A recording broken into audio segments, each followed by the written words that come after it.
Savage. He wants you back, Dex. He's calling you back to the state of Florida, my guy.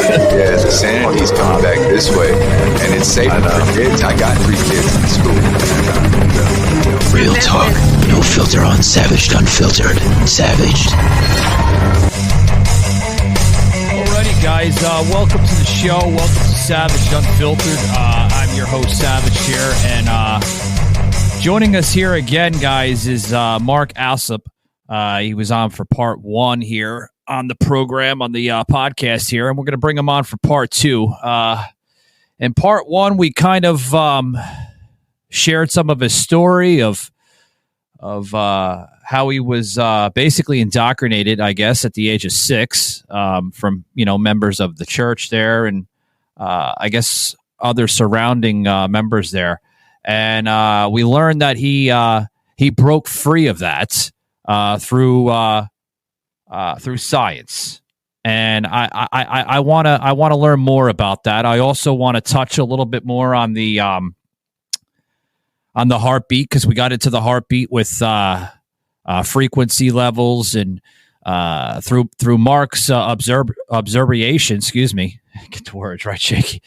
Through Mark's views and experience with that, we're just not hearing what we think we're hearing, the heartbeat. So I want to get more into that, because people are going to question that, and people are going to be puzzled with just the background of the heartbeat, and maybe it's not a heartbeat. Maybe it's actually the Doppler machines and the ultrasound machines. But I went into, guys, if you did hear part 1, I did go into a little bit of that, going back into biblical times, and even before biblical times, right? I mean, you can go back 8,000 years ago, where a lot of these machines were not available to man. So I do want to understand a little bit of the backstory of maybe Mark knows something that I don't know. It's good to question everything else. But without further ado, I want to bring in Mark. This is Mark Alsip here to the show of Savage Unfiltered. Mark, welcome back for part 2. How you doing, sir? Thanks for having me. Pleasure to be here. I'm doing great. How are you doing? Savage. So I have a question for you. Okay, so we kind of touched on the entire indoctrination that you experienced at the age of 6. Okay, through the church, and you sort of broke free to that due to science. Now, you also state that you're also fighting for separation of church and state. Okay, and I want to touch a little bit of that here in the program, but I want to go a little further into what we discussed on part 1, if anybody missed that, with some of the indoctrination. Sure. Why do you feel you were indoctrinated? Because when you mention the terms indoctrinated, people are going to question that, and they should, because indoctrination is on so many different levels. There's grooming involved with children, with sexuality. There's that forms of indoctrination, right? There is indoctrination due to obviously religion and spirituality, indoctrination through politics. So let's start off with what you experienced in the church. Go into a little bit of that, sir, if you don't mind. Sure. So when I say indoctrination, in my case, I am talking about being told literally I would burn in hell if I did not believe everything the church was teaching me, if I didn't take every teaching literally, even if those teachings contradicted science. And the opposite of that would be in science, there's no threat of burning or punishment if you don't believe something you learn in a class, right? But in church, I was actually threatened with eternal torture, and I was taught there was no other way to think than what my fundamentalist church taught. So to me, that is indoctrination, when you are giving somebody one way of thinking and you are threatening them with violence and harm if they don't believe in it. Sorry. Yeah. I mean, I get what you're saying, but like you just mentioned at the end, if they don't believe in it, right? Wouldn't that be a case of opinion, Mark? I mean, I'm just kind of throwing that out there. No, it's a fair question. It's Yeah. Opinion. I don't think science is based on opinion. Science is based on evidence. You might say that it's my opinion, but I don't really have beliefs or opinions on matters so much as I have evidence to back them up, right? So when I look at the age of the Earth, my church taught me the Earth was 6,000 years old. I believed that until I went out and saw evidence to the contrary. I know we're kind of playing word games here, right? But I don't really. Well, have this, I mean, I don't look at it as war games or terminology towards that. I look at it as, trying to get questions from certain people, because like I mentioned earlier in the program, folks, as we started up, I may not know everything about everything. And with rightfully so, due respect to Mark, maybe Mark doesn't know everything about everything, but maybe we do know different things, and that's why I bring people on the show, Mark, to kind of question maybe the motives and the theories behind these statements. You just mentioned something very, very interesting, that you've learned that, I guess if I'm hearing correctly, from the church, that they had stated that the Earth is 6,000 years old. When we know that that's not true. You can go back to, fossilization of early forms of life, and there are fossils that are encrusted into the Earth's crust. And that dates back to, maybe 350, almost 400 million years ago. So, I mean, necessarily saying that the Earth is 6,000 years, well, explain that in a time-lapse period, because obviously back then, time was looked at entirely different. Right? They really didn't have calendars. I think the calendar came into existence, about maybe a few 100,000 years ago that we can think of.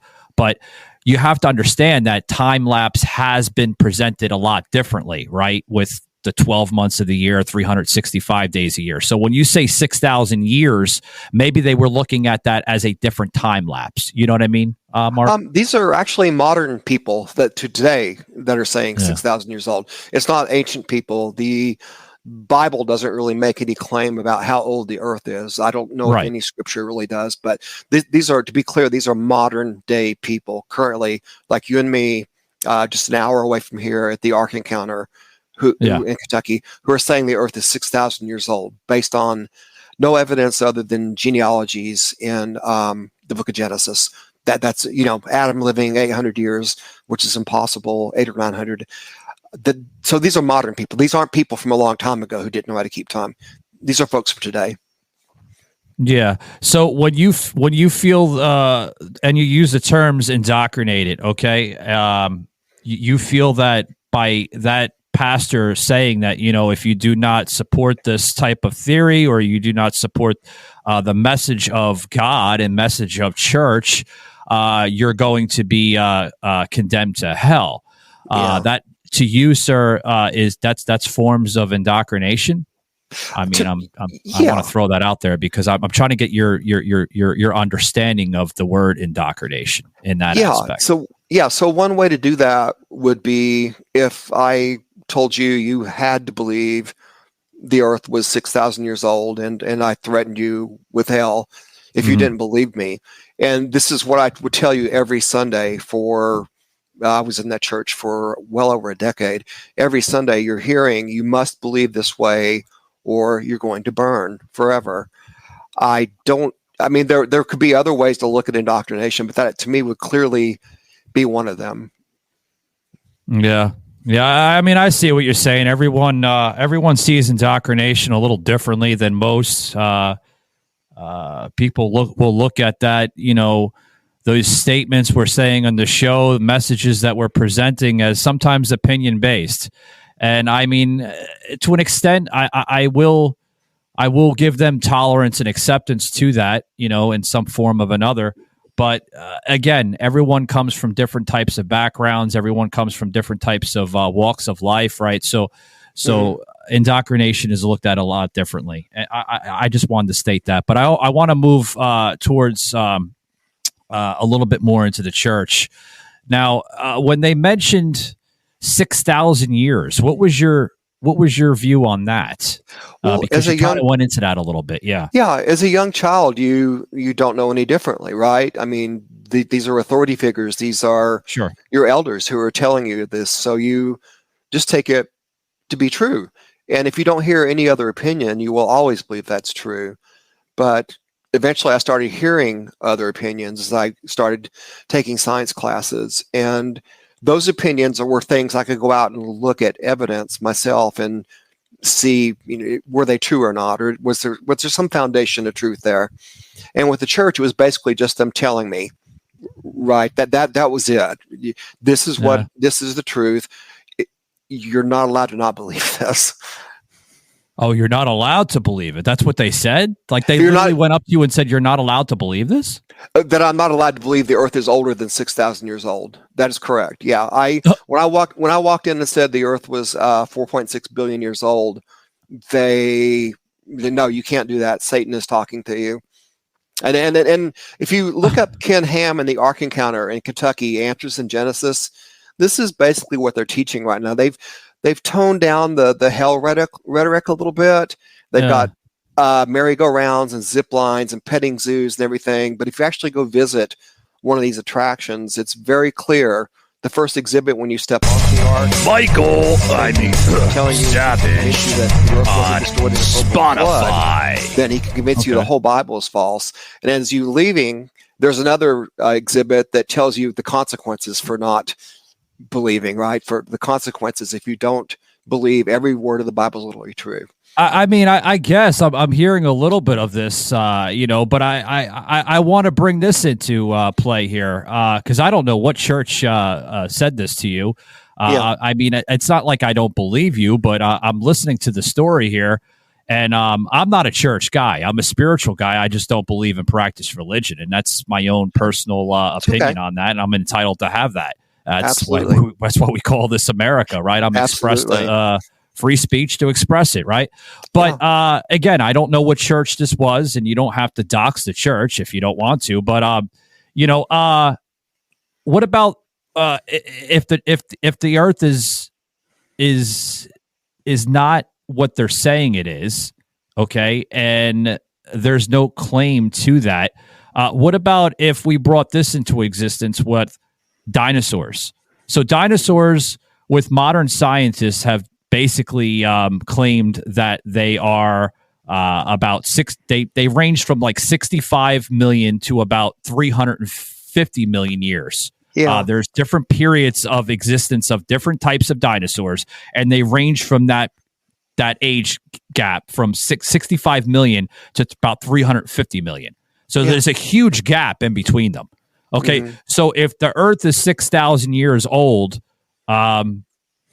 why is the dinosaurs older than that age gap, and why they go back to about 65 million years? Did you ever say, well, what about the gap between man and dinosaur? Like, what's the gap in between? Yeah, so there's actually a chapter in my book, Journey to Reason, where I walk up to a Sunday school teacher and I say, hey, what about these dinosaurs? They've been around a lot longer. And she told me that, and I'm being completely truthful with you here, that God put the dinosaur bones in the rocks to tempt us. And Hugh Miller was a so-called scientist who wanted to disprove carbon-14 dating. He approached a museum using dishonest credentials, seeking dinosaur fossils. He was finally given some old shards with a warning they'd been coated in shellac and were therefore contaminated. Before they knew better, museums tried to preserve samples in this way, but any high school, college chemistry student could have told him, hey, Hugh, you can't carbonate those samples. There's no fucking carbon in them. Fossilization is the process of minerals replacing organic substances such as carbon. Miller got his samples anyway, got false results, which you'd expect, and proudly claimed carbon-14 dating wasn't reliable. The problem is, the only organic material in these samples would have been the shellac, a substance produced by beetles. So maybe he dated the shellac? Michael Gardner Uncut. And I immediately fired back. Yes. And I immediately fired back. I think it was a verse from the book of John that said, God will tempt no man. Now, the modern day creationists, the people who are running the Ark Encounter up the road from me, have a different story. They say that the dinosaurs were actually taken aboard Noah's Ark, that a young pair of dinosaurs were taken aboard the Ark, and all other dinosaurs on the planet came from those two on this boat, right? Everything else, as far as dating, that you and I know to be true about dating the rock layers that the dinosaurs are found in, they say those methods aren't valid. They say they're based on assumptions or bad science. They spend all their time trying to tear down radiometric dating, for example, because they don't really have a dating method of their own. Yeah, if I may chime in, you're telling me that an actual pastor from a church said that God just put the dinosaurs in the Earth's crust? Sunday school teacher. Yeah. Again, the story. Okay, a Sunday school teacher. Yeah. Okay, so he said a Sunday school teacher said that God just put these bones right in the Earth's crust. That's just a figment of our imagination. They really never exist. He just put them there just to kind of test our own theory. It's to tempt us away from God's word. God's word supposedly said the planet is 6,000 years old. If you don't believe that, if there's any evidence contrary to that 6,000-year-old date, then you have to discard it. And one way to discard it is God is testing our faith, right? Okay. So there I was as a kid going, oh my gosh, I believe in dinosaurs, but I'm not allowed to believe how old they are. It was, and I was threatened for it, which is just not a good thing to do with kids. If you want to teach kids, I don't think you need to threaten them. Yeah. Well, here's something right now here I'd like to ask you on the show. I mean, do you believe that there were dinosaurs here on Earth? Oh, it's not even a belief. It's a certainty. We have the fossils. We have very accurate methods of dating. Yeah, of course. Yeah. And I had to throw that out there because, I mean, obviously you're I guess you could say you're like a man of science now. You believe more of science theories than anything else, right? I'm very evidence-based. I'm not a professional scientist, natural scientist. I'm a computer scientist, which is more like an engineer. But I hate to nitpick, and I don't mean to play word games. When we say believe, that kind of has connotations of some kind of faith, right? You know, maybe I don't. Not necessarily. Not necessarily. There's no. Yeah. I mean, there's scientists that don't believe in faith. There's scientists that don't believe in religion or spirituality. They separate themselves on a different type of caliber. Completely. So it's not nitpicking. I just wanted to kind of throw that out there because, I mean, you have now a Sunday school teacher telling you that, you know, dinosaurs pretty much didn't exist. Yeah. And even, I mean, I haven't read the entirety of the Bible. I've kind of skimmed through pieces of it. It's just, guys, it's just not my interest of reading the Bible. I know there's a lot in the Bible that expresses a lot with, you know, spirituality and Jesus and certain principles that we still hold dear to this day. And there are some scriptures that have presented dinosaurs in the Bible. Okay, and there's other things in there as well too. I mean, I've seen some stuff in there. Yeah, we're getting a little thunderstorms coming through the area here. So sorry about that, Mark. That's okay. But what I'm trying to say is, you know, if this is stated in the Bible, right? If it's stated in the Bible, then why are they trying to basically, I guess you could say, debunk it out of existence? That's my question. Like, if it's in the Bible, then why is this Sunday school teacher saying that God just put the bones there just for show and tell? That's my analysis of it. Yeah, it's a good thought process. The Bible actually, when it was written, they had no word for dinosaurs. They didn't know what a dinosaur was. So the Bible itself, either the original Hebrew or the Greek of the New Testament, doesn't ever really say the word dinosaur. It uses the word Leviathan, which could be any large creature, any large beast. but that's the King James translation is Leviathan. Prehistoric terminology they used. Yeah, I get what you're saying. Yeah, they had, because we didn't find fossils until the 1800s or something. I think was the. Oh no, it goes further back. I mean, I think the earliest was like probably the first dinosaur fossil. I thought that was in the 18. Well, I'll have to check. I don't want to. I think it goes a little further back. I don't have the exact date, but I don't think the 1800s were the exact official date that they found them. I think these go back to like maybe the 1700s, but I could be wrong. But I don't know if it's the 1800s. I'll have to double check that. But regardless, they didn't know what a dinosaur was. They had no word for it, so they couldn't have mentioned it. But my question to people who are in this young Earth creationist thing is, why does it matter to your faith in God that what the age of the Earth is? Why does that stop you? What does that prevent you from doing if you just admit the Earth is? Because a lot of religions don't have any problem with this. I try to make it clear on show 1. I'll say it again here. I'm not here to bash religion. It's just the fundamentalism, right? These people are throwing down the gauntlet and saying, we want this taught in schools. We don't believe in evolution. We don't believe in a whole lot of things. And therefore, we want public schools to teach our faith. And you mentioned at the start of the show, separation of church and state. That's really what I'm fighting for. If you want to believe that, I see that. I see the fight, the separation of church and state, and that's pretty much what you're, I guess, you're fighting for, and what you support, right? But before we get into that, I do want to put some plugs in here, guys. I want to say thank you to Brightline. At Brightline, guys, we're all on ride to a destination that matters. Brightline, guys, is putting out some tremendous incentives here to commuters here. It's basically South Florida going into Central Florida. So hat tip to Brightline for making that happen. It was a long process in the making, guys, to set the rail, to make this achievable for everyday commuters.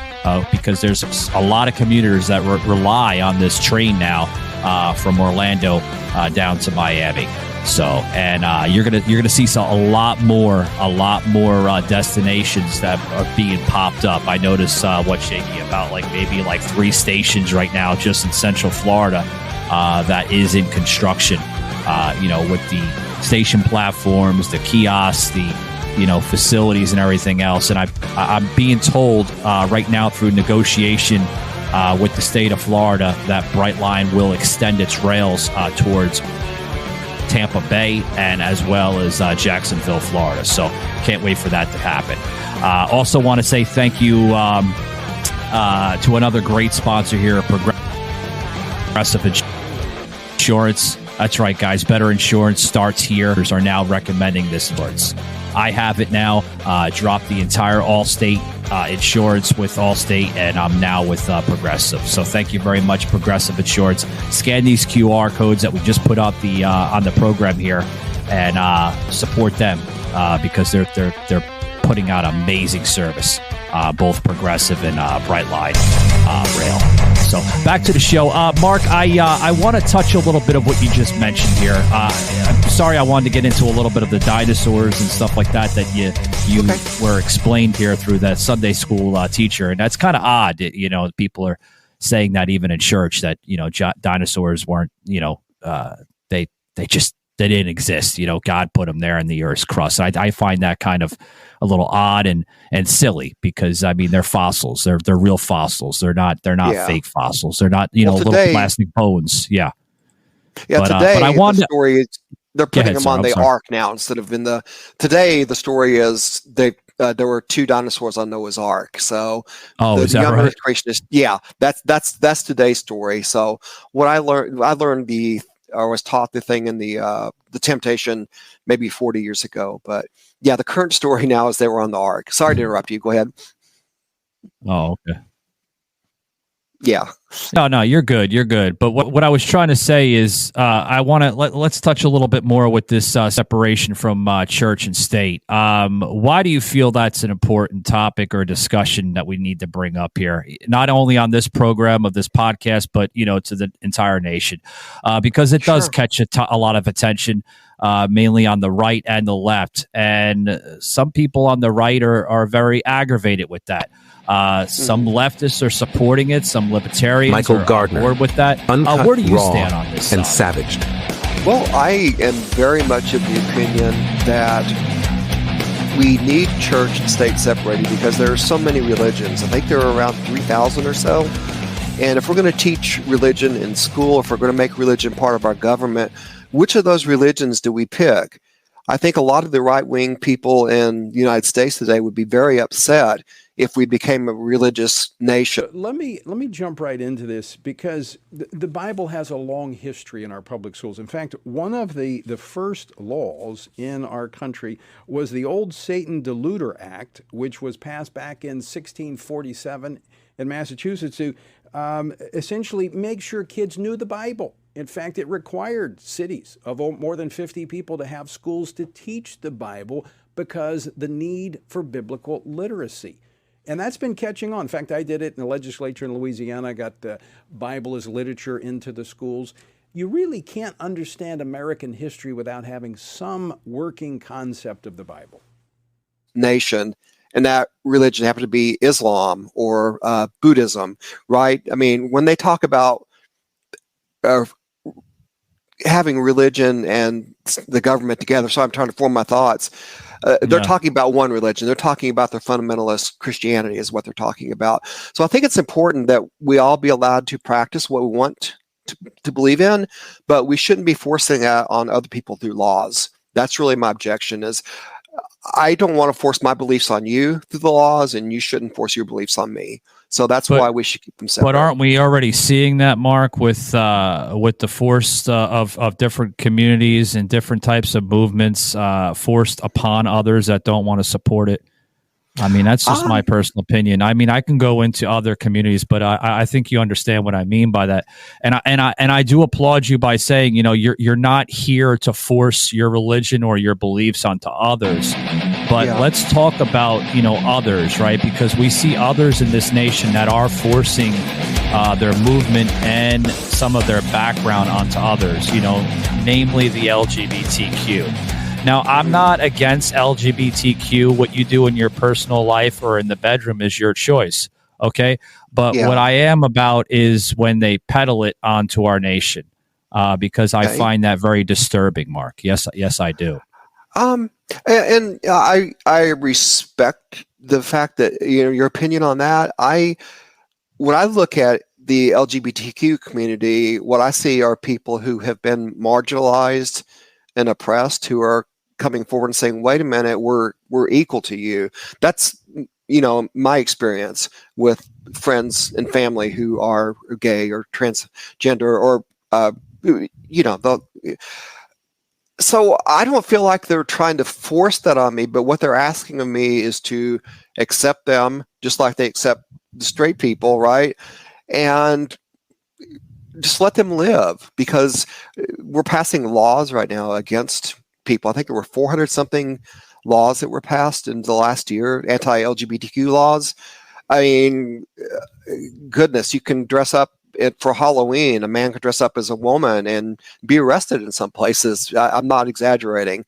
So I'm not sure if I'm giving, you know, the answer that everybody wants to hear, but the movement that I see is really just saying, hey, wait a minute, we want to be recognized. We don't want to go into schools and teach young children to be gay, right? But we do want kids to know that if one of their classmates has two parents that are the same sex, don't make fun of the kid in school. Don't ostracize the kid because, you know, the parents are a same-sex marriage. There's some very basic things there that you're not even allowed to mention a same-sex marriage in I think in Florida, several other places. I think it's not even allowed in school anymore. So, all right, since we're on this topic, are you getting into some really interesting points of this, which I want to touch on this? You mentioned something really, really, literally right on point with the schools. At what point do you believe that some of this topic should be discussed with children? What is your personal view on that? That's a really good question. I don't know if I have a specific age in mind. I think maybe educators would be better at coming up at an appropriate age. People who are knowledgeable in the subject should get together. But I just noticed when I was in the first or second grade that people had a mom and a dad, right? Okay. If kids notice that, if they ask questions about having two dads, why not address that subject? You don't have to get into specifics. A first or second grader isn't going to understand at the But what level I'm you trying to wanna- say is why are we allowing educators to teach us when it should be coming from the mother and the father? I mean, that's just my personal opinion on that. I mean, I don't think it needs to be discussed, and I'm going to give you my opinion on it because not only was it discussed when I was growing up, it wasn't part of the curriculum in grammar school nor middle school. I don't even think I was learning it in high school, to be honest with you. Mhm. I knew about, the entire background of the LGBTQ, but it wasn't a necessary part of the curriculum in any part of my education. Teachers were not worried about teaching it because they felt that it was necessary for the parents to make that decision. Now, here's where the disconnect is, where a lot of people are confused and puzzled about this, and why people get so full of rage and anger. Going back to what I just said, I think it's being, and this is my opinion, Mark, I think it's being forced onto educators that need to teach this because of the attention span in the community. Okay, the attention span, meaning that some of the LGBT and some of the people that support that movement feel that their voice is not being heard. So in order for it to be heard, they need to present it more on a larger scale. Okay, classrooms, school campuses such as colleges, and go forward. How do you talk to them about the Great Awakening, which really stirred up so many Americans into fighting for not only their religious beliefs, but the fact that if you have so much control over your destiny and understanding the Bible, shouldn't you also have the same kind of control over your elected officials? And, the reality is the left wants to rewrite our history. They want to strip any kind of faith out of our schools. They are assaulting every aspect of our society. They want to break down the family, and they want to continue this frontal attack on Christianity. And the reality is it is a historical document. The founders were clear that faith was integral into the success of the country.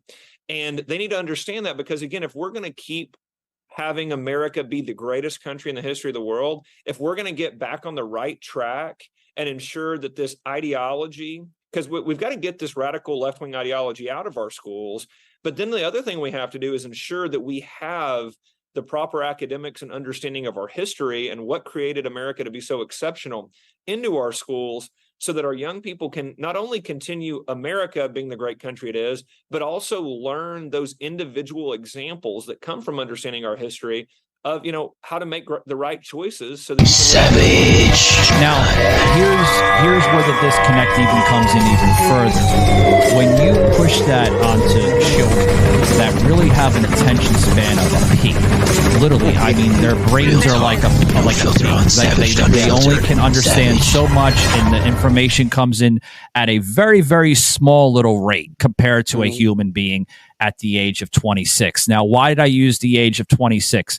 Because from the age of literally 1 to the age of 26 is where everything is being conditioned in. It's being programmed in to understand what right and wrong is. It takes about 26 years for the human brain to fully develop. That's actually backed by scientific factual information. 26 years. So within those 26 years, if you're teaching early sexualization on basically, if you want to label it as gaytivism and lesbianism and bisexualism, transsexualism, all that stuff. If you want to introduce that to a child as young as 5 years old in a grammar school, that child, I'm going to tell you right now, is going to be very confused on that. And the reason why I say it's going to be confused, whether a boy or girl learning this in a school or classroom, is going to question, well, if this is right, why is my mommy married to my daddy? And obviously the 5 or 6 year old child can distinguish that his father is his father and his mother is his mother. Mhm. And why is my mommy married to my daddy and not my mommy married to another mommy? You know, these are questions that get brought up, and Yeah. I find that disturbing that it is being introduced to children as young as that. That I Well, find it very disturbing. Yes, I do. actually, I would submit respectfully that children already and when I was in school, first or second grade, in social studies class, I was taught that a family was a man and a woman and their kids. First or second grade. They didn't have to really go beyond that. They didn't have to talk about reproductive systems or how babies are made or anything like that. But yeah, I was taught that it was a man and a woman as early as first or second grade. And I think it would be sufficient, maybe in the first or second grade, I'm just throwing this out there, to let kids know it's not always a mom and a dad. Sometimes it's 2 dads or it's 2 moms, because schools do teach mom and dad right now. It's just subliminal. We accept it. I don't think it's noticed that it kind of flies under the radar, because we all were brought up accepting this as, the only thing that existed, men and women. That was it. But yeah, I don't think you need to go into great detail at a young age, but a kid, I can tell you that kids in my family know of same-sex marriages in our family, and they're not confused about it at all, because they were never taught to be confused. They have grown up accepting this as normal, and I think that's where maybe our views diverge. Is if they're not brought up thinking this is a sin, then they're not going to look at it that way. Yeah, well, I mean, kind of ties into like the separation of church and state. In church they don't teach this. They don't support it. They support a very traditional type of culture where a man and a woman are idolized to one another, and they connect spiritually with a huge amount of chemistry. And I do believe in that. I do believe that whether you look at God or the higher power or the Messiah, he's labeled so many different labels, right, of names. Sure. Yeah. I do believe that man and woman were placed on this earth to nurture each other and care for one another and everything else. But, I will get questioned, and I will get, with this statement, well, Savage, a man and a man can share that same expression. A woman and a woman can share that same expression. Mm-hmm. They may, but is it a spiritual connection? Let's get to the spiritual connection now. So is it a spiritual connection that man and that man is feeling? Like when I indulge in the spiritual connection, I'm talking about the spiritual connection from the higher power above. Is that higher power indulging that spiritual connection within the two same sexes? That would be hard for me to answer, because I don't really believe in a higher power. So when you talk about spiritual on the supernatural level, I just have no beliefs there. I don't believe that there's anybody directing our love or our feelings for each other. If you get a little more expand this a little bit, say that spiritualism can just be this is a circular argument, being spiritual. I mean, my love for my wife, I think I know what you mean when you talk about a spiritual feeling. It's a very strong bond. What I meant by saying that, Mark, is like, through a connection. Obviously you believe in connection, right? You don't believe that the connection comes from the spirituality of what I'm hearing. So what I'm trying to say is that if you believe in connection, great, but you believe that the connection's not coming from the higher power through the spirituality. Right. So if it's not coming from that, Mark, where is the connection coming from? Oh, it's just our emotions. It's we're humans have emotions, and we feel things. I hate to give such a simplistic answer, but I think that's basically it. We have emotions, and yeah. Yeah, the reason why I'm going into depth with this is because you have a book out. What it's called, Journey to Reason, right? Yes. Through this journey of reason, these are the reasons behind some of the questions.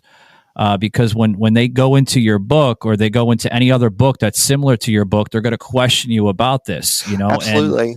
And people need to understand, like, well, if he doesn't believe in spirituality through the connection, like, what does he believe then? Like, where does the connection come from? Like, to your understanding, you really don't have an idea of where it comes from, but you just believe that it's a connection. Like, we feel these things. It has to come from somewhere, Mark. I mean, everything comes from something, right? Well, sure, Babies come from the woman through something. What is impregnating that woman to have that baby grow into them? It's coming through sperm. It's coming through the process of that. Everything happens for a reason. Where does that sperm come from? Where does that energy come from the sperm to inject into that woman's body, okay, to make that baby grow and everything else? It comes from something. Everything comes from something. So when you say, and respectfully, I'm going to say this, when you say, like, I just believe it. Well, if you believe it, you have to have some type of claim or some type of backing to express yourself of where it's coming from. Like when I put this microphone on this on this rod to hold this, how did it happen? I used my hands, I used my nerves, but where did my nerves get applied to putting this in?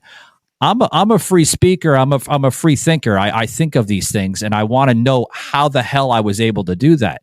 So, I do have some type of analogy of how I did it. Well, I used my nerves. I used my nut muscles that were powered by something in probably another realm that I can't comprehend. I know it's there. I just don't. I mean, maybe I don't have a backing or a claim to it, but I do have some type of understanding. You understand what I'm saying? Like you when you say that, it's a connection, but you just don't know where the connection's coming from. Oh, but you're going to get a lot of people questioned and puzzled. Yeah. Oh, no, I didn't say I didn't know where the connection was coming from. I said that I don't believe it's coming from a higher power. My connection with my wife comes through evidence that she loves me. I see her doing things for me that I don't want to give away personal details, but yeah, I through experience, I have evidence that she loves me. I don't have to believe that she loves me. It shows in everything she does, everything she says, and I feel the same way about her. And it is an emotional thing. I don't mean to downplay it. I don't mean to say it's no. But I mean, these are questions that need to be addressed here to the nation, because the nation's crying out right now extremely at a lot of different types of conflicts. True. I just noticed you just put something in here personally that your wife loves you and you understand that there's a strong connection there, and I applaud you. I mean, it sounds like you're living a very traditional life, okay? Yeah. And I want that for not only for America but for the rest of the world. Again, folks, I'm not bashing the LGBTQ community. I will give them, and I'll bring this up, Mark, I will give them tolerance and acceptance, okay? But the tolerance and acceptance that I will give them is what they do in their own personal, life is livelihood is their decision. Just like you and I, like what you do with your wife is your personal decision, and that's it. I can't interfere, just like anybody else can't interfere. But where the interference is coming, I want to go back to the LGBT, because I have a lot of heat on some of the rhetoric that's coming out of it. And what I mean by that is now here's where the tolerance and acceptance goes bye-bye. Okay, and it goes back to earlier in my discussion. But before I go there, guys, I want to get a quick break in here because I got to get the breaks in because it's a part of the show. We've been partnered here with Monkey Cult Coffee Company, okay? And I actually had the opportunity, guys, of talking to a very, very well endowed individual. He's the CEO here of the company, Monkey Cult Coffee Company, and he's got amazing products, guys. We put this QR code, this graphic in on your screen if you're viewing us here on video with Rumble, Vimeo, or X. Check them out, guys. It's a small time company. They've been around since 2022, right, Shaky? So just about 2 years now. Like I said, partnered with the show, guys. We have an exclusive deal here with code SAVAGE. That's right, guys. If you scan the code, you're going to get 10% off just by checking them out. Okay. And they are the only company right now that I know of. And Mark, you're going to be amazed by this. Matt Zions, which is the CEO, has put this out there that he believes that he is the only person right now in the United States that is able to infuse alcohol and liquor into coffee. Wow. I've never seen it before. So hat tip to you, Matt Zions. I know you're listening. So scan the QR code today, guys, and check out their amazing products. Back to what I was saying, Mark, here with this movement. Okay, where the tolerance and acceptance goes bye-bye is where the peddling comes in. And I think you understand what I mean by this. Now, the peddling is with what we just discussed with the school choice. Okay, I had a gentleman on that's from Florida not too long ago.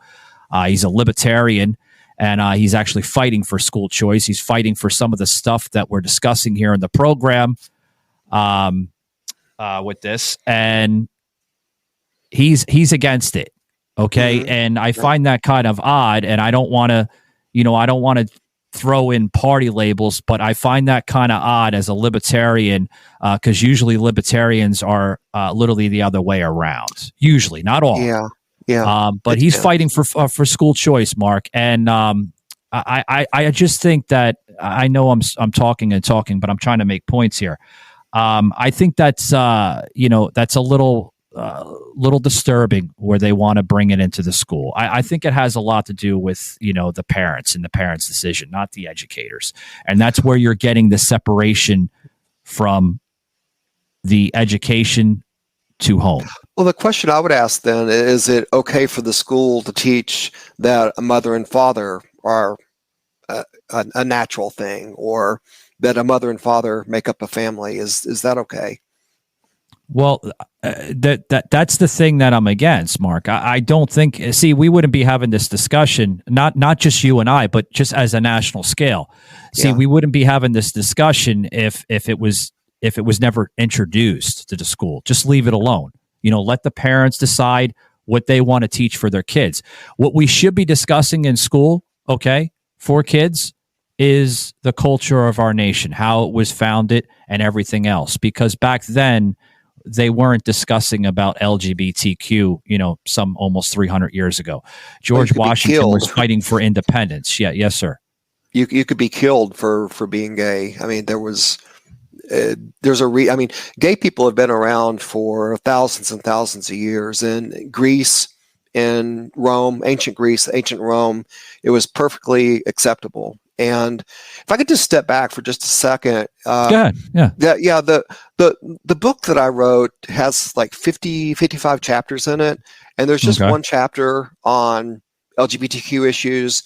There's one chapter on abortion, and the purpose of those chapters wasn't to try to preach to anybody or convert anybody. The whole book is a series of encounters that I've had throughout my life that challenged the way I was brought up to think. I was brought up to think fundamentalist things like mother and father, abortion is always wrong, et cetera. But there are like 50 some examples in the book. And I fear that we might be giving the viewers here a false impression that the whole book is on this topic. And it's not. These are just... There's literally one chapter. So thank you for letting me get that in. I just wanted to point that out. I understand that you touched a little bit of that in your book, and I have seen some parts of the chapters of the book, but you mainly focus on separation of church and state. That's very much. Pretty much what you're fighting for. Yeah. So I want to understand this a little bit clearer. You believe that the separation from church and state should be addressed more? Is that what you're trying to say, or? It's unfortunately religion is creeping into our national politics. The Roe v. Wade decision was one of them. High school football coach allowed to lead prayers on the 50-yard line during a high school game when he's on the taxpayer dime. again, the anti-LGBTQ laws, all these are fundamentalist religious based. These are coming from religious beliefs. And yeah, it's becoming a problem. And I think people that, like me, who are content to get along with religion and just let people believe what they want to, but we're kind of honking our horns right now and saying, hey, you're swerving into my lane.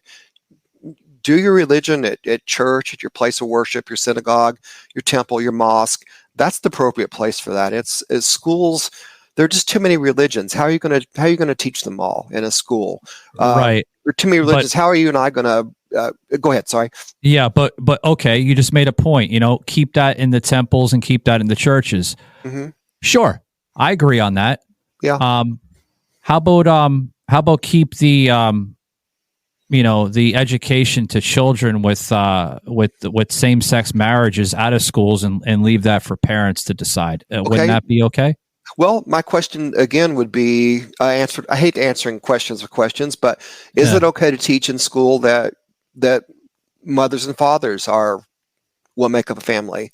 I would just give it the same time and attention that I would give to teaching that men and women are getting married or can love each other. You don't have to sit there and I'm not for sitting children down and indoctrinating them in any way or threatening them or. Oh no, I never said that. But no. I'm saying I don't, or when I just, I don't want to force something down someone's throat. But right now, kids are not hearing that this exists, right? If they hear it exists at all, it's something that's evil and horrible. And so yeah, the schools are already teaching that man and woman are okay. But right? wouldn't it be okay to let these children decide when they get older and they have some type of maturity level? Because at the age of 5-6 years old, do you think they're going to have a maturity level of understanding same-sex marriages and relationships? Of course not. At that point, that's why I'm saying it doesn't belong in the classroom, then, because of the maturity level. Let the child later in life, maybe in high school or even after high school, to understand that. Not at 5-6 years old. Let them learn things that they need to learn about the birth of our nation, the birth of our Constitution. That's important, right? That's important to teach and everything. Yeah. Not what we're discussing right now. So what I'm trying to hear is, and I'm not bashing in any form or another. Okay, I don't bash unless I have to bash. No, you're being honest. Like you're very, you seem like you're very cooperative with the discussion, and I like that. Yeah. But because I've gotten people on the show that are very, somewhat radicalized, and I'm against radicalization. I don't like that. There's too much on both sides. But what I'm trying to say is, what you're saying is, that you don't support religion, but you're giving tolerance and acceptance for them to practice that in a temple or a church or a synagogue or all that, right? That is okay, right? So you're given the tolerance to that, which that's great. Everyone should, or at least somebody should at least try to practice that. But you're not giving the tolerance and the acceptance for them not presenting what we're discussing here with same-sex marriages and relationships and to young children. Why is that? Why? Hold 1 second. Hold that thought. Why are you giving tolerance and acceptance to churches to remain with their teaching in the church, but you're not giving tolerance and acceptance to what we're discussing here with children on that matter? Well, I think the tolerance and acceptance would really be including people like the LGBTQ community, right? If you are saying that they're bad or there's something wrong with them or you don't want kids learning about them, then that's kind of a lack of tolerance, I would submit. You're not tolerating the fact that there are same-sex relationships. And again, I'm not saying that. But aren't you not tolerating towards religion in that aspect, if I may go that way? I may be missing the connection, but for religion, I think whatever you want to believe and practice in your home or your place of worship, it's as long as you're not hurting anybody, that's fine. But I maybe they're not hurting anybody either, the church crowd, and I'm not even religious, Mark, and I know that they're not hurting the church crowd. Yes, there might be some bad eggs and bad pastors and priests and everything that shouldn't be in there, Okay. And, don't get me started with the whole Catholic religion, because I have a gentleman that comes on this show every now and then, and we talk about, the Pope and everything else, but that's an entirely different episode. But what I'm trying to say is, I don't think that they're hurting anybody. They're teaching about religion. They're not doing it in a heinous way. Could I jump in? Yeah, go ahead. Go ahead. So I think it was in Florida. This was just in the news the other day. A woman had a child that was going to be born without fully formed lungs. The child was not going to live. And she couldn't afford to leave Florida for an abortion, and Florida wouldn't let her have one. So she was forced to deliver that baby and hold it for 90 minutes while it died in her arms, which everybody knew was going to happen. So I would not agree that people aren't harmed by this. There's another case in Ohio where a 10-year-old girl was raped by a family member and wanted to have an abortion, and Ohio wanted to force her to have it. She went to Indiana and got one, but now the Indiana conservatives are after the doctors who provided care for this young girl. So I can come up with instances of harm.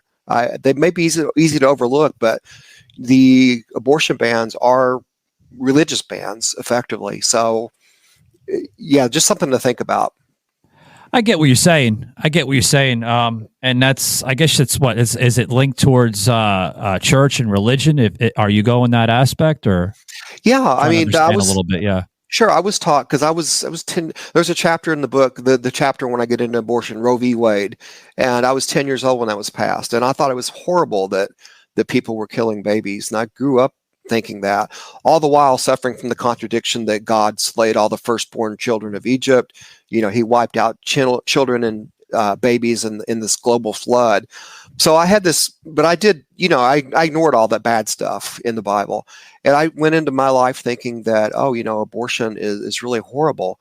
And I was just really forced at one point to look at this and go, are there cases where this is going to save somebody's life? And that was it for me. It's not a trivial decision. I don't take it lightly. I don't think it's just women who can't. The thing they said in my school was women who can't keep their legs closed. They always blame it on the women, but yeah, I just think that there are enough cases where it's her body. It's her body. Yeah. Sorry, it's her body, her choice, right? My body, my choice. We've heard that countless times of this movement, but we also heard my body, my choice with the entire COVID movement, which, we will give tolerance and acceptance to people that are fighting for abortion rights and the whole Roe v. Wade movement behind that. But that's okay. But what's not okay is when we go and say, my body, my choice, and I just don't want to get that jab because I just don't trust the science behind it. When we say that, that's a different story. It's not about our body or my choice. It's about compliance through the federal government. So I get what you're saying, but what I'm trying to say is with the abortion rights, okay, I am for abortion to an extent, if the woman was raped or she didn't consent to sexual activity. That I do believe. Okay. But what I don't support is when you have just straight up recreational sex between couples, and that aspect. Okay. And don't get me wrong, Mark, you're entitled to do whatever the hell you want to do with your body. That's your entitlement, right? As a human being. But I feel that, everything we're discussing, even on the national scale, is going way out of control with this abortion. Things could be done a lot responsibly with people, but if you go up to that nature, they're going to give you that, well, it's my body, my choice. Yeah, sure. Mm-hmm. But just think about as a human being. See, that's the thing. That's the disconnect that we see on the world here, in the world, is the disconnect with that aspect of, well, I'm going to do what I damn well please, and if I want to have sex, I'm going to have sex, and if I don't feel like being a mother or having a baby, I'll just have an abortion. Okay, great, but think as a human being, okay? Because everyone has a heart, everyone has a mind, and think of it, for doing the right thing. Okay, if you're not responsible, okay, and I know this is a hard pill to swallow, but if you're not responsible, to proceed with that proceeding and giving birth and going through the whole pregnancy process, do the right thing. Like put it up for adoption, because there's so many families out there that can't have babies and they would love to have that little infant to nurture and care and call it of their own, right? Their own little family member. Do the right thing. And people don't want to do the right thing. They just want to go the easy way and just abort the baby. To me, that's murder. That may be the right way for some people. For other people, it might not be. I don't know their circumstances, and that's why I hesitate to intervene. There are women who can't carry the baby successfully. There are women who can't afford to raise the children. We have a real problem right now with funding for any type of child health care, any kind of family services, any kind of public aid to these mothers who are giving birth.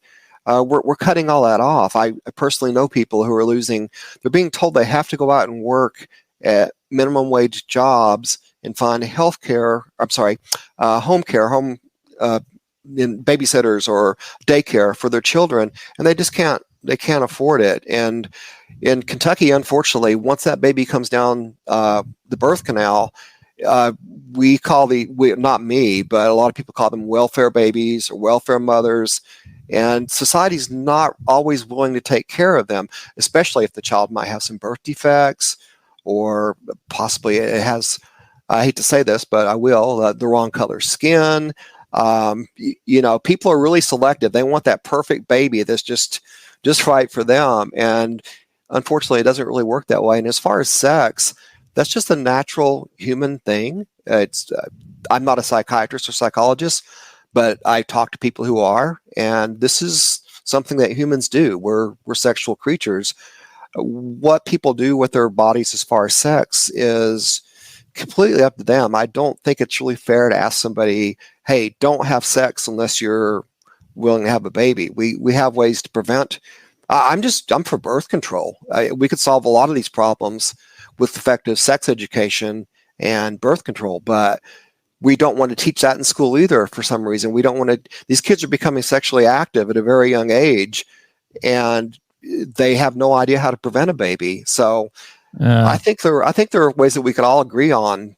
That's some of the side rhetoric that you just mentioned, with them working so many jobs and I think you mentioned skin tone and everything. That's just the rhetoric, the side comments that come up, which absolutely has nothing to do with it. Some of these side effects, birth effects that are happening, can be resolved very, very easily. What you're mentioning here, and I'm making assumptions. I don't know these people's personal lives, but through my experience and how I see it with some of these birth effects, that could be resolved. Birth effects usually happen from maybe women that are heavily intoxicated on alcohol, liquor. They're mixing drugs that shouldn't be going into that womb, because you got to understand something. Everything that I'm mentioning right now will result in birth effects: heavy smoking, recreational marijuana use, regular recreational over-the-counter medication that could cause very, very toxic health levels to the baby as it's developing in the womb.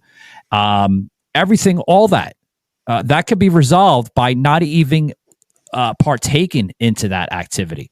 So that's an easy resolvement. We got that out of the way. Okay, women that can't carry long, well, that can also be resolved as well too. As she's going through that pregnancy, she should be following up with her doctor, right? Getting the correct procedures so she can carry full term without any types of effects. That could be taken away. But see, some of this that doesn't get addressed right now, Mark, is some of these people that just don't go to that avenue. Maybe because they're misinformed by their, by their what they call that, Shaky, the mother, right? The second mother. I forgot that term there. I had a brain fart, but I think you guys understand what I mean by that. The nursing mother. I think that's what they used to call it back in the day, but there's another word for it. So, I mean, all this could be resolved. It's an easy switch, But people don't want to partake in this, Mark, because they want to use excuse. Well, I can't carry because I just can't carry. Well, there's a reason why you can't carry, is because maybe the birth effects that you're experiencing is because, sadly, and I'm going to be honest, you're a very unresponsible soon-to-be mother, and you're doing a lot of narcotics that's causing these birth effects. Michael, I would be honest too. I'm thinking of one person in particular who I think might be emblematic of America. She had 4, 5 miscarriages. She never did drugs. She never drank. She didn't do any of the bad things you're talking about. Never smoked, but she just couldn't. The doctors told her, "Don't get pregnant. It's dangerous to your health." But she wanted a baby so bad, she kept trying, and it ended in failure every single time. She never did drugs and never done any of that during the pregnancy or through the process. But let's look at some of her medical background. 4 or 5 pregnancies. 4 or 5 pregnancies. Let's look at some of her background before she decided to, get pregnant. Has she ever done any of the recreational drugs, or was she a heavy smoker early in life? No. Early in life, Mark. That's what I'm saying. No, how was her life earlier? She didn't smoke. She didn't. No. And you got to look at the family history. She's. Yeah. Well, this person's in my family, so when you make statements like that, I have to go back to see what the family history is. Is there cancer that run through the family? Is it diabetes? That can play a part later in life if they do. No, there are a lot of health conditions that can keep women from having a baby. I forget the number, and I'll ask for the audience's forgiveness if I get this wrong, but I think 25% of all pregnancies fail. I'm confident enough in that number. I actually will give it, and then I'll admit I'm wrong later if I'm wrong. But I think 25% of all pregnancies fail. It's a pretty significant number, and the birth defects that I'm talking about, things like Down syndrome or other serious conditions, cannot be helped with science. So once that child is born, you're on the hook for it. That it can't help with the situation now. Maybe later down generations after generations through scientific research, we can clear that out. I had a gentleman on the show that we were discussing about medications with side effects. We're not at that period right now as a society of the 21st century. I mean, this may happen, but not in our lifetime through scientific research. We may get past that part. It's on an entirely different episode. I just wanted to throw that in. As we close up with you, Mark, with part 2, I want to touch a little bit on this heartbeat. I want to make sure I had some time here as we discussed it. Now, on part 1, folks, Mark and I got into the heartbeat detection, possibly the heartbeat detection and his views of at 6 weeks. Now, I mentioned that in part 1. I wanted to mention in part 2 because what you had said, Mark, I kind of was questioned and puzzled by some of your statements that you made with the heartbeat not being detected at 6 weeks. Yeah. You mentioned that you're hearing vibrations from the Doppler machine and through ultrasound machines, and you're not hearing the heartbeat. Why is that, Mark? Go ahead. Well, at 6 weeks, the heart has not formed yet it's not a fully developed heart. The heartbeat sound, and what if I could throw one correction in, I said you can't hear the heart beating, right? I mean, you can detect what's developing, but a human heart has 4 chambers and it has some valves between it, and they open and close and let blood flow through. That's what you hear if you go to the doctor today and put a stethoscope up to your chest. If you're 6 weeks along, that heart has not formed yet, so it cannot make that sound. And the only thing I'm trying to say here is that it was sold to us, the 6-week abortion thing was sold to us as, the heart's already, you can hear the heart. And that's just not accurate. And this isn't my opinion. I'm not a doctor, but this is what doctors will tell you if you question them, and they're going to be honest with you.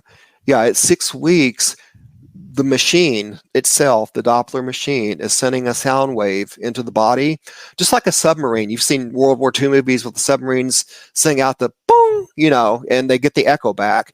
The maybe not the best analogy, but I'm going to go with it. The Doppler machine is kind of like that. It sends a sound out, it gets the echo back, it looks at the difference in the frequency of the sound when it went out and came back, and it creates a sound. Internally, the machine creates the sound. Yeah, and that's the point I want to drive home. Yeah, what doctors are saying this that it's not a detection at 6 weeks? The American College of Obstetricians and Gynecologists, there are about 60,000 members. They've got some pretty excellent online material that you can go through if you're questioning what I'm saying here. But they will tell you, the doctors there will tell you outright that it's misleading to say that you're hearing a real heartbeat, a human heartbeat as you and I know it at 6 weeks. Well, I would challenge that statement. Please look it up. Because I mean, there's a lot of medical websites that you can go through, and folks, I highly encourage you. I live by the terms a lot here on this show. You want to trust, but you also want to verify the information. Absolutely. Never trust one source of information, whether you use Google. Most of us use Google. 90% of us use Google, right? Yeah. Trust but verify the statement. Now, if Google's saying this, and a lot of search results will say this on Google, if they're not saying this, okay, and they're saying something different, similar to what Mark's saying, go to other sources like FreeSpoke, Getter, DuckDuckGo, other sources. Now, if the other sources are saying something entirely different and they're matching, okay, and those are like 6-7 other types of search browsers through medical journals and organizations that are backing the claim. If they're saying something entirely different and Google's saying something entirely different, well, it's more or less, it just doesn't make sense, okay? It's not accurate. Now, you said 6 weeks. It's not detected at 6 weeks. You're hearing more vibrations in Doppler machines. I went back on part 1 and I said, back in biblical times, they didn't have Doppler machines, nor did they have ultrasound machines. Okay, so they weren't. They couldn't detect the vibration because the technology wasn't yet invented. This was 2,000 years ago, Mark. We'll go back even further. We can go back to 8,000 years where there wasn't anything. Let alone anything during biblical times, mainly in Israel and everything else in the Middle East. So they didn't have the machines back then. What in the hell were they hearing then? They were hearing something, weren't they?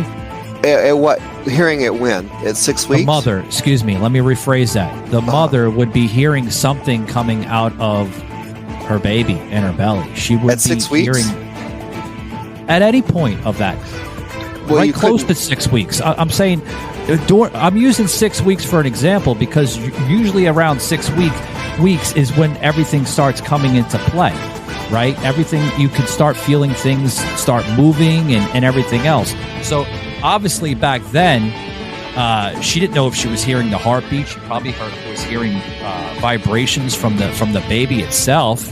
Okay, so what were they hearing back then? That's what I don't know that we have any evidence that anybody heard anything at the stage we're talking about. I know we don't have evidence, though, but what I'm saying is human evolution hasn't changed that rapidly in the course of that short period of time. So, like, they were hearing something.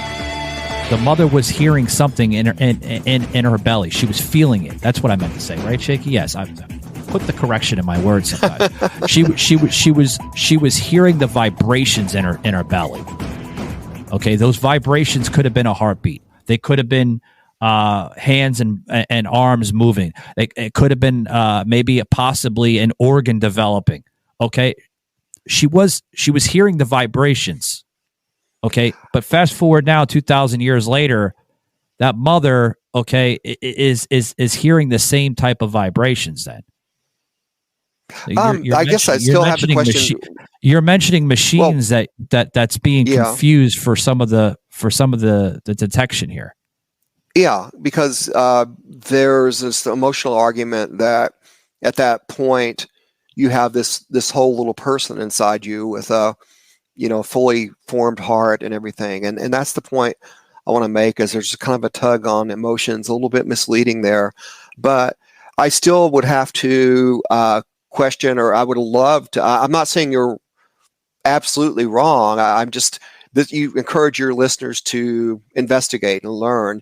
And I would be very interested to hear of any reports from even a couple hundred years ago, not a little over 1,000, of someone at 6 weeks actually hearing this developing embryo or an fetus.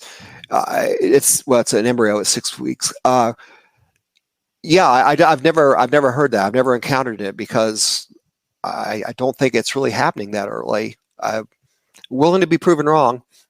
So as we close out, a lot of scientific medical research studies show between 5 to 6 weeks that and I want to make sure I present this on the show correct, guys. I'm not a scientific researcher myself, but I do want to put somewhat of facts in here as I'm reading this here. I have it on my tablet here, guys. Before about week 8 of pregnancy, a doctor may refer to the fetus as an embryo, okay? Cardiac tissue starts to pulse at around 5 to 6 weeks of pregnancy, registering as a heartbeat, okay?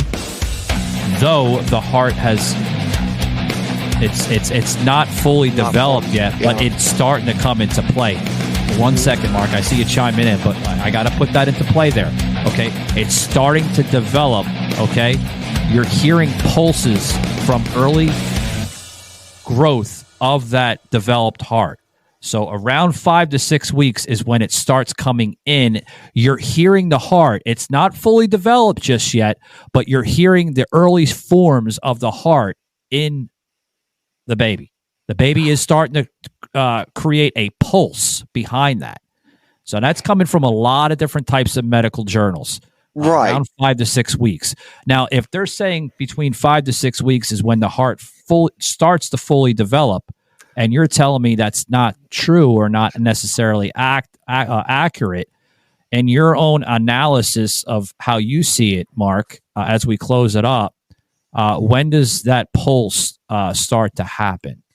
Well, there's a thin vein going through the cardiac tissue that is pulsing at 6 weeks. Between 6 and 10 weeks, the tube starts to fold over on itself and eventually develop into a heart, which takes much is a relative term. But yeah, so I think you threw in accidentally the word fully formed. Between 5 and 8 weeks, it's not, and also it's not fully formed. I said it wasn't fully formed. It's starting. It's starting to develop. It's not fully. I mean, the heart isn't fully enacted between 5 to 6 weeks. It's starting to come into play. It's growing. It's just it's a vein. But there is a pulse. There is a pulse that they're saying here through the tissue that you can see. It's not fully developed just yet. No. Right, but I know you need to. We need to close, but you can't hear it with a stethoscope or some other passive device. Just like the submarine pinging earlier and sending out its own sound wave and picking that wave up.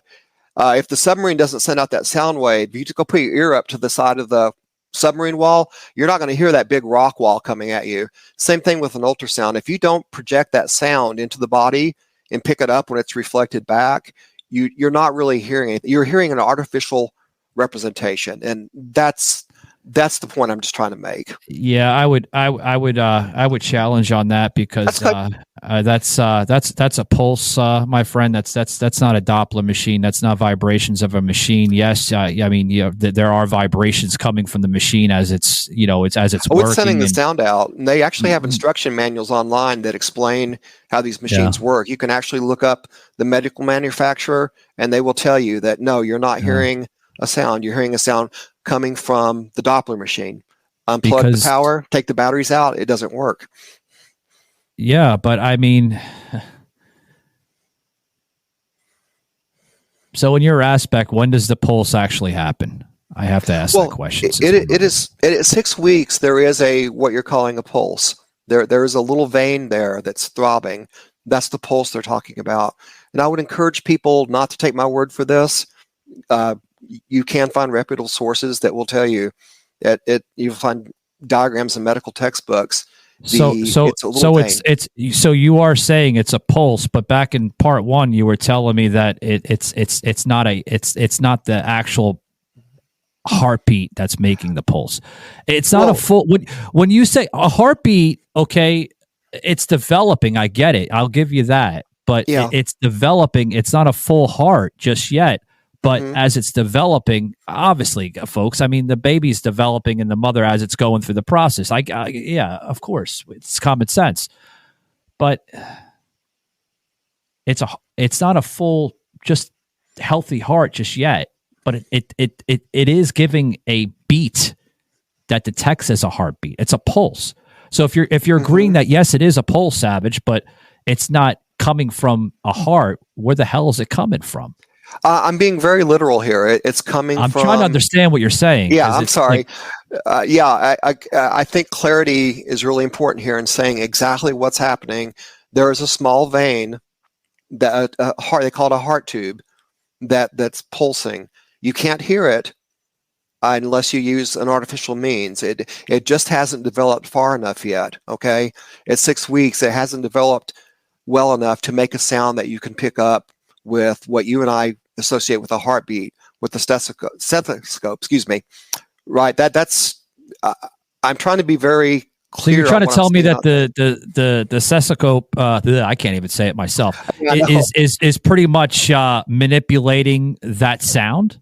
Oh, not manipulating. No, when you go to the doctor and hear your heart, if you ever take a stethoscope from your doctor next time, listen to your heart. You're hearing valves opening, close. You're hearing blood being pumped through chambers.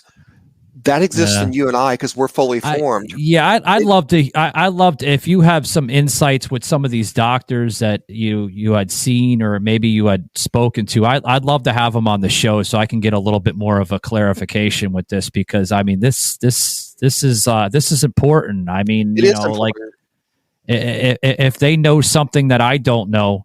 Or, I mean, I was taught that, around 5-6 weeks, this is it. That's not only was I taught, but it's covered in a lot of different medical journals. Yeah. Now there's an entirely different.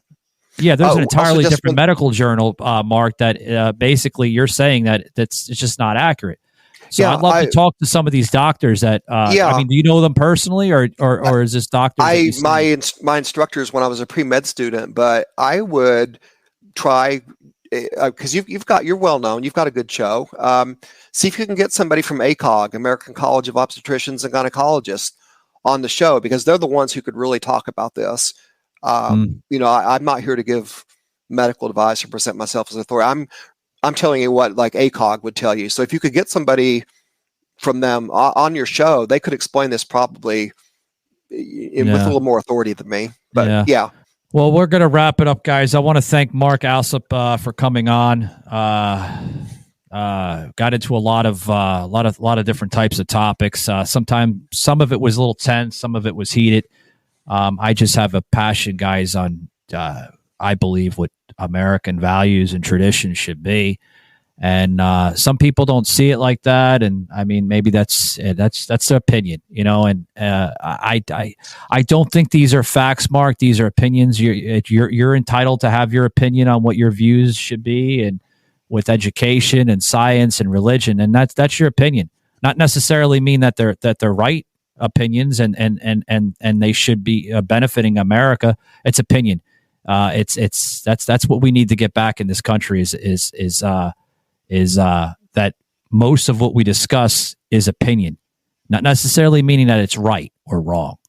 But I think you understand why some of us get a little enraged with some of the dialogue that comes in. But thank you very much for coming on. If you want to plug anything, the floor is yours, sir, as we kind of depart here. I know you have a book that you wrote here. So go ahead. No, thank you. It's been a pleasure being on. I know that it got a little tense at times, but I appreciate exchanging opinions. The book is called Journey to Reason. It's available on Amazon right now. Kindle Unlimited people can download it for free. And I promise the viewers that only 2 chapters of the entire book really cover what we've talked about here today. It's more a book of discovery, being challenged to look at ideas that I was taking for granted as black and white, and seeing there's some gray there. But yeah, journey to reason. Check it out if you care. Thank you. All right, guys. Thanks very much for coming on, and till next time, guys.